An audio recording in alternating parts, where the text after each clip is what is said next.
we'll have people create the product design, create the packaging, even come up with the pricing, and they'll make search result mockups and test them against their competition to understand how much of the market am I going to take away from these top guys.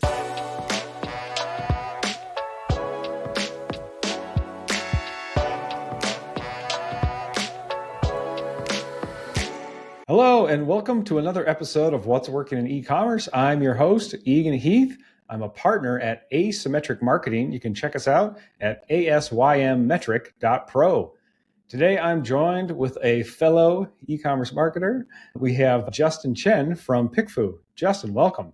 Hey, Eagan, thanks for having me on. Yeah. And did I say that right? Is it fair to say you're an e-commerce marketer? Do you think of yourself that way? Getting better at it. I definitely try to help a lot of e-commerce marketers. And so I'm picking up a few tips and tricks here as we go. I can see your tool really helps people. Maybe you could describe what is PickFu? What does it do? Sure. So basically, it's a self-service consumer research platform. Basically, think of it as a digital focus group where we can get real consumer feedback on any of your product decisions. So it could be as early stage as idea validation or, napkin sketches of a product concept to branding and logos, packaging, color variations, all the way to the marketing side of things. So maybe it's your hero or your main image on whatever platform you're selling on to mark bullets, bullet points, copy, all that kind of stuff. So basically think of it as a way to hypothetically test things before putting them live.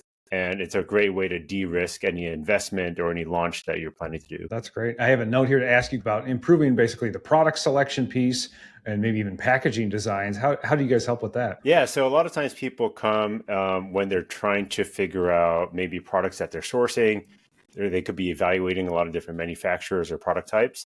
So one of the popular use cases we see is people testing out different, let's say you're looking at teapots from different manufacturers and you want to test out which ones are resonating with your audience. And so with PickFu, you could target tea drinkers and we'll go find 50 tea drinkers and get them to give you feedback. Most importantly, when we gather the feedback, they give you written explanations so you can understand why maybe they don't like a particular variation. And that kind of decision-making process carries on to packaging design as well. Love it. Love it. I've got pickfu.com pulled up here. It looks great.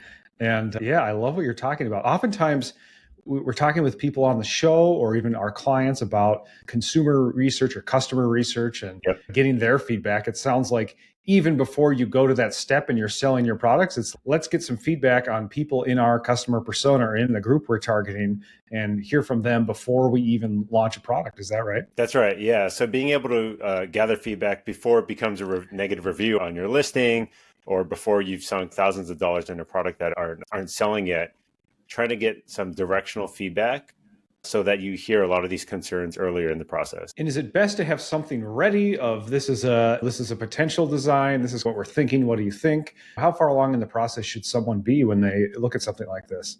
Yeah, that's a good question. It could be at any step. So we even see people just describing their ideas. Just think of it as if you were in a Starbucks with your target audience. How would you try to gather feedback from them? So you could even say, hey, mothers, do you ever have this problem with your babies? And would this solution be interesting to you? Would you buy it for $10.99? And you could just describe it. Maybe you do have a product concept, maybe a 3D render. Any of those things would be helpful, even a video. So it really depends on what stage you're at, but it could be anything that you're willing to put up. Yeah, I love this, Justin. One of the first books I read as I got into entrepreneurship was Lean Startup. And some of the ideas around that is getting a minimum viable product, getting out of the office and talking with actual customers it's nice to sit there and work at your desk or work at your home and just think about what might people want, how do I make it perfect? But really, it's best to get out of the office and talk with people who could be actual check writers. Is that what you found? Yeah, and that was actually part of the inspiration for the product. Where my co-founder and I are both software people, and we were building a different business, a different software web business at the time. And we knew that during this redesign process that we needed to get out of our heads. We needed to go talk to customers, go to a coffee shop. Being introverted engineers, we decided to just build a digital focus group so we didn't have to do that. But yeah, it was very much on that premise that you want to get as much customer validation as early as possible and test out your minimum viable products at every stage of the process. That's awesome. And so it's really that digital piece. We're showing them images, we're showing them potential designs in the product, maybe features, getting feedback that way. Am I thinking about the right way? Yeah, that's right. Love it. Okay. And what a cool genesis of that as well. If you built it for yourself and then, hey, maybe this could be a standalone product as well. Did you say you're a developer, or kind of what's your role? What's your background? Yeah, so both of us are developers, so that's the background we came from. But now, Okay. as co-founders, we do everything. But we do have a team of about 20 people now. And it's evolved over the years from just general entrepreneurs using it for business logos and things like that to us really finding a niche in this e-commerce marketplace, because there's so many resource intense decisions that you're making, whether that's time or money, that could be de-risked with a little bit of data. And I think that's especially for product-based businesses, there's a lot of risk involved. Yeah, you said the magic word there. It's just risk and de-risk, right? If people think entrepreneurs are the people that take risks, but actually entrepreneurs want to minimize risk, right? Like they That's want right. to try to find a certain thing. So I've got, again, the how it works page is up. You can pick a poll basically and you can basically pay to get that customer feedback, or basically future or potential customer feedback. Looks like you got some major companies using this. This is awesome. Create a poll, define your audience, view the results. Pretty cool. Just congratulations. I love the design on the site too. This looks great. Great, thanks. Yeah, so we try to keep the pricing really simple. So it's $1 per response, as low as 15 responses. So $15. So really think of it as that coffee shop again. Like you're going to go into a coffee shop. If you're going to spend $15, you might as well get 15 actual consumers to give you feedback on whatever decision you're working on. That's great. And one thing, we've had someone from Conversion Crimes come on that's similar to Mm. Usability Hub and Yeah, others, I know her. where you're getting feedback on your designs to try to do almost conversion rate optimization without the A/B testing. Just tell me what you think of the page. It Yep. sounds like PickFu is different. Talk to me about the product. Do I have that right? Yeah, it's a little bit like smaller decision points. We try to really emphasize the speed and rapid iteration. And typically our polls are done in 15, 30 minutes. And you can sit down as your if you're the designer, or we're sitting with your designer, and just keep iterating based on the written feedback. So people saying, I could show you an example right now. That'd be I'm going great. to share Thank you. Yeah, so I'm sharing an example right now where there was a poll based on this design color. Which product would you rather buy is the question. And so in this case, we actually got 100 people in 40 minutes. If it was less Wow. people, it'd be even faster. But what Uh-huh. we're testing out is actually just the font color on this product packaging. And Okay. initially, I think if you didn't see the results, I think it'd be hard to determine which one would necessarily win. But it's quite a skewed result for the one option B. I'm not great at color, so I'm not even going to try to call It's it out almost like here. this yellowish. Yeah, it's Yeah. people like the yellow better than the white, apparently. Yeah. And so we'll see time and time again our customers iterating on seemingly very small decisions. And if you're just doing it by yourself or with your team, you'd probably just make some assumptions and go with it. But a lot of these micro decisions build up over time. And by the time you get to your end product, your customer just may say that it doesn't resonate with me, or they're just not going to buy it. And you're not really going to understand why. And so we see the most success when people are micro testing these small decisions. And like I said, you could do this with as few as 15 people and $15. And so it'd be incredibly affordable, incredibly fast. And most importantly, I'm going to scroll down where you can see some of these written responses where people really explain and elaborate on why they chose this option. So it's this feedback that is incredibly helpful for you to figure out what your next variation is. Or a lot of times it's fine for you to maybe go with the white one just because it is your decision, it's your product, but at least some of the objections or some of the concerns with that color going into it. And I think that's the most important thing. Like you don't just take these results as face value, but these are all just data points that you as the entrepreneur or the decision maker use to make your decision. Oh, cool. I don't know if this is too inside baseball, but Justin, can you talk about how do you get these people? I'm amazed at how fast they responded. How do you Yeah. find the poll respondents? Are you incentivizing them? Do they get paid or rewarded somehow? Yeah, so we tap into the same consumer panels that all large CPGs use. So when a Kraft or Procter and Gamble go and do their market research, they typically use their consumer insights teams. They work with a market research consultant who helps not only program the survey, but go out and find all their appropriate panels. They source all the data. Then they do this huge effort of data quality cleaning. So they make sure they filter out all the bad respondents, and then they process the results for the client. So we try to do all of that in an automated way. We build our own layer of data quality and audience targeting on top of all the existing consumer panels. And then we try to build a customer experience that's as easy to use as possible. So you don't need to know anything about market research to come and run one of our polls. And we have a lot of templates. So if you're not sure how to phrase a question, we typically do have different use cases where we have best practice questions already set for you. So that's our approach to democratizing this research space so that anyone in the world who's selling anything to consumers can gather feedback. That's what I was thinking. I was going to use the democratization word of Procter & Gamble, Kraft. That's great. They can afford to get people in a room and say, Exactly. do you like the white font or the yellow font? You've made it possible for much, much smaller entrepreneurs and business owners to do this. How cool. Just in, maybe it's neither here nor there, but are those, so is someone sitting on their phone looking at these and kind of voting? Are they on their computer? Who's on the other end, and like where are they and who are they? Yeah, there are all kinds of different approaches. So some of them are getting notified through an email and doing it through an email notification, or maybe they're getting a notification through an app or a game that they're playing. As part of our process, we do require everyone to agree to a non-disclosure. So before they even see any of the content, they have to agree to this non-disclosure, and then they can see it, and they'll never see the actual results as well. So they'll only see what they responded. So we try to take as many precautions as we can with your privacy. Yeah. Are there people that are making a living just choosing one or the other? I like this color, I like this font, or is it really this is just a part-time job they're pulled into a study, and so whoever's running the study is kind of paying them, and your poll gets in front of them. It's part of a larger audience research sort of thing. I'm just trying to understand the whole system. Yeah, I think it's more of a side hustle, because when we've talked to people, and sometimes we'll run questions to our panel to just better understand them, a lot of them are just doing it because they like doing it. So some of them just do it out of the pure enjoyment of giving their opinion of things. Some of them do it during their jobs where maybe they have downtime, or maybe they're just earning money while sitting at a desk or something like that.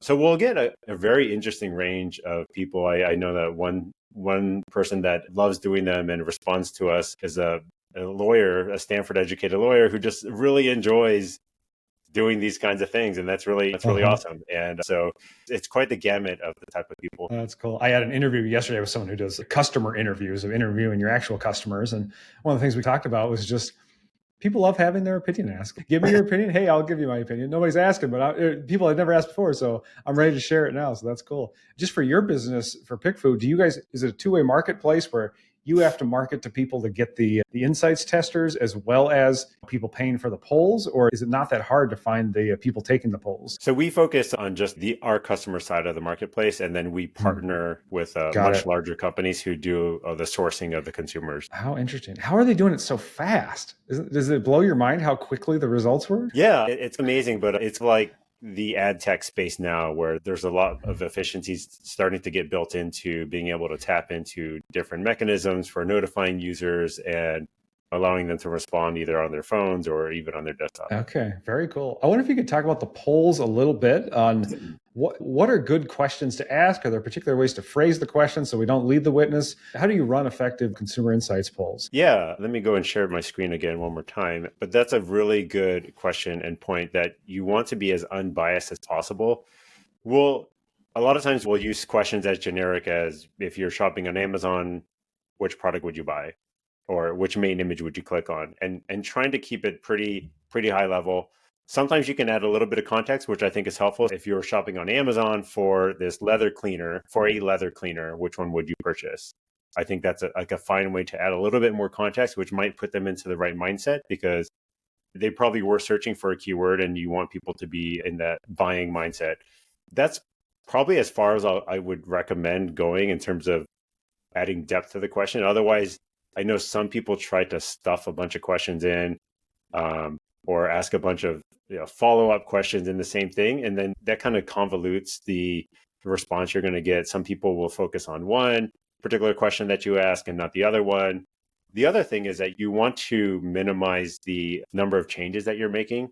So if you're iterating on designs, for example, on this, going back to this product packaging, if I was changing up the imagery or like the logo and the font color, you're going to get a lot of people responding to different things about it, and you're not really going to know what was the change that actually affected the results. So it's a very scientific method approach, and we see this commonly in the book title. Book cover is a good example where people are testing different book cover designs and different book titles at the same time. Well, test the titles first, get the text locked down, then test the winning title on different cover designs. So That's the best practice, I would say, for testing these kinds of things. Yeah, control your variables, get a good split That's right. test. One of the reasons I'm here and doing this is I read 4-Hour Workweek many years ago, and Tim Ferriss talks about how did he get the title for that book? It was from Google Ads A/B testing, basically, or split testing. Exactly. And then I that's actually wonder, why it yeah, became so popular with the authors, was because of that story about Tim Ferriss doing it. And anyone who's run some ads knows that it can be a little complicating setting that up. And the budget, if you're not careful with it, can run out of control. This becomes like a much easier and constrained, more budget confined way to do that testing. yeah. Can you scroll down just a little more, Justin, so we can see the Sure. numbers? Is there an element here of we have to reach statistical significance too? Yeah, so we recommend hitting a score of around 70 or so. And so we've got some analysis to that we're going to write up about statistical significance. But even with 15 responses, you can get to quite good significance, because it depends on how the results play out. So if it comes out 12 to 15, you're going to feel pretty good about it.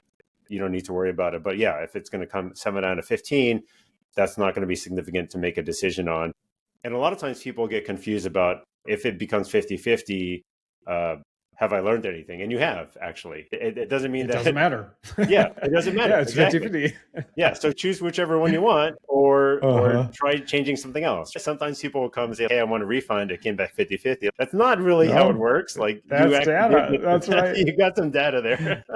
That's great. Here in Wisconsin, people say it's a horse apiece. Could go either way. Yeah, exactly. It's even better. You can do whatever you want. So that's right. Yeah. There's a similar thing in CRO. We've had some CRO experts on. We do a bit of it for our clients. And you run 10 tests. You're going to get 2 of them with results that improved and 1 that did worse, and most of them, no change. So you got to run a lot of tests to get some results. Yeah, definitely. I just want to show one other example. You were asking about testing best practices. In this example, there's 2 different honey bottled packages from 2 different companies. And so while it's great, and we definitely recommend iterating on your own design variations, what's also important is testing against your competitions. And a lot of times we're selling in a competitive marketplace. Maybe people are searching for honey. They're not necessarily searching for our brand name.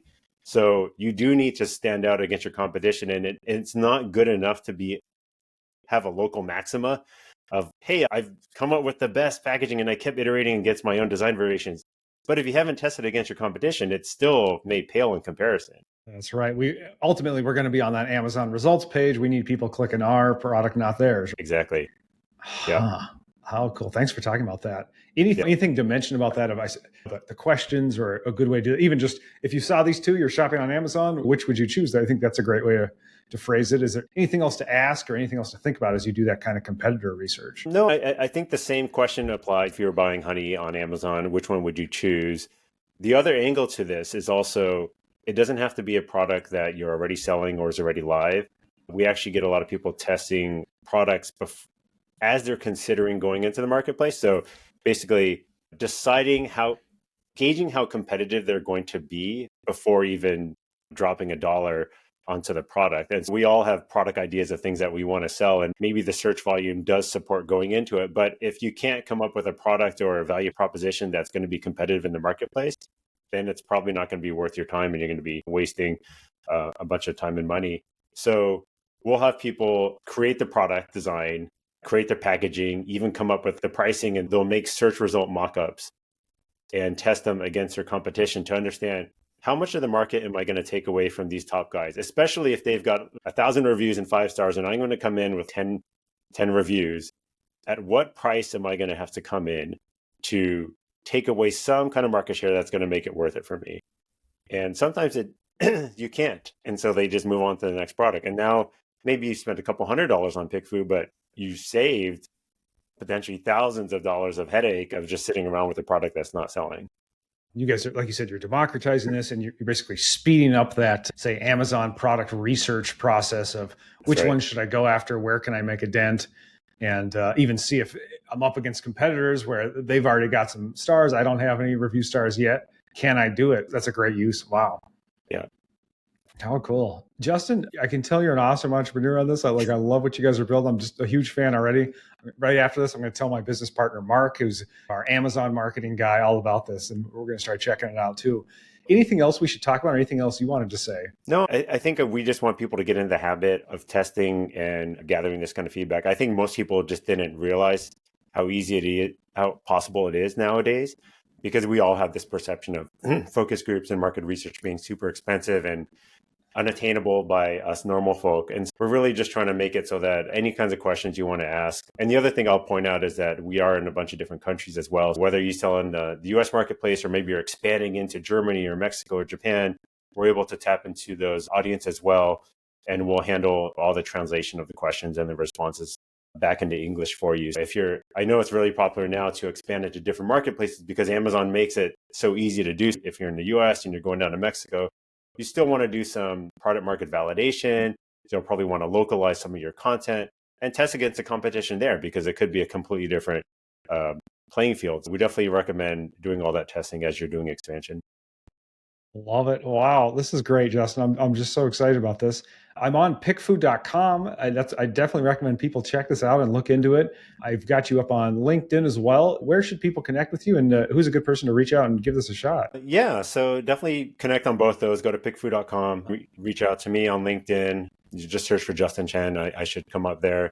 It's free to sign up, so give it a shot at PickFu.com. There's a free onboarding poll, so you could experience it for 5 responses, and it's one thing to talk about it, but it's another thing to actually experience it on your own product designs or whatever it is and actually see people comment on it. So I definitely recommend people try it out for free.